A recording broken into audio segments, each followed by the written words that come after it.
In this teardown we have a rather boring and dull grey box. It's a PC from an arcade machine. For those of you who don't know, I work in an arcade. It's from a game called Plants v Zombies. I'll shove a photo of this machine in the video somewhere, but nothing really that special. It's just a regular PC in a custom case. So this isn't really going to be a teardown as such, because I don't want to take it apart too much, because I want the bloody thing to work. So it's an Intel motherboard, you can see by the fan, fresh heatsink. This hard drive in this corner, the manufacturers of the machine want 300 quid for this hard drive, and of course the software for the game, which is absolutely insane. So what's that? The graphics card is some kind of AMD Radeon or Radeon, depending on how you say it.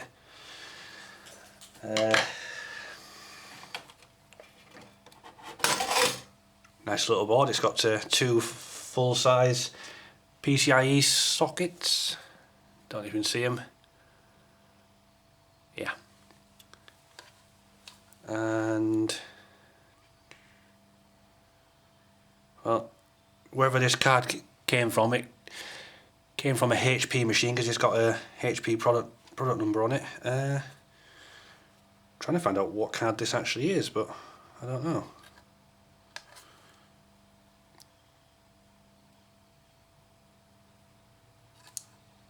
But yeah, it's got, I don't know if this camera's upside down, so probably better off showing you that way. Yeah, we'll try it that way anyway. So it's got two display ports and one DVI. Yeah, so this isn't really going to be that interesting really. Should be plainly obvious that a lot of arcade games now are literally just standard PCs with a dongle. Not even pull the dongle out on this one. Oh, no, okay.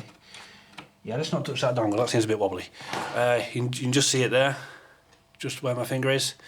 So that's like the like a hardware license for the game software. So without that dongle in, the game won't boot up properly. So the PC will still work fine. And from what I understand, that dongle is going to be likely the same price as this blooming hard drive, because it seems to me as soon as you add arcade to anything, there's a couple of zeros that get added onto the end of the price.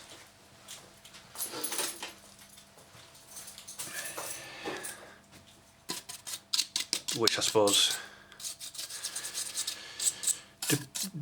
depending on how busy your arcade is, I suppose you can make that back pretty quick. So yeah, it looks like it's a Fujitsu board.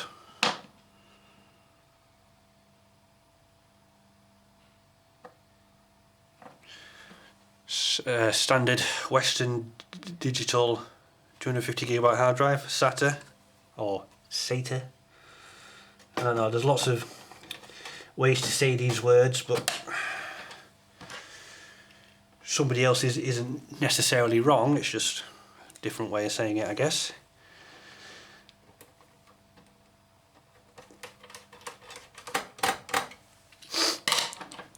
They've glued the memory stick in, but I think it's a single 4GB stick. I can't move this around too much because I don't want to show the serial numbers of them on the labels and such. I suppose there's always a chance that it could get traced back to the company that I work for. So yeah, it's not really much of a teardown as such. Nice little custom case. Looks like that's made by a company called Centerprise. The case anyway. We just check if there's any serial numbers on this side. No, that's cool. Yeah, so as you can see, standard HX power supply. And yes, I know this is the worst way to clean it because the dust is falling back into the machine I've just cleaned. Ugh. Yeah, just a regular motherboard, USB, display port, a couple more USBs, couple more USBs again, serial, sound. I don't even see this. This end one is parallel, but as far as I'm aware, the machine itself doesn't use parallel. So obviously, I think this is a Sega built machine, so they'll probably have the same chassis and the same kind of configuration for various machines. So yeah, that's pretty much it for this one, guys. Short one, quite a boring, unassuming beige box.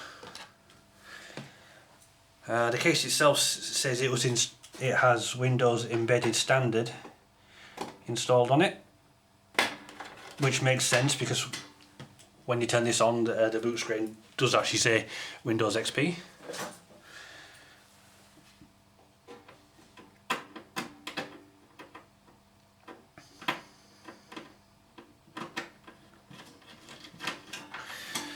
Alright, well, thanks for watching, and I'll see you on the next one.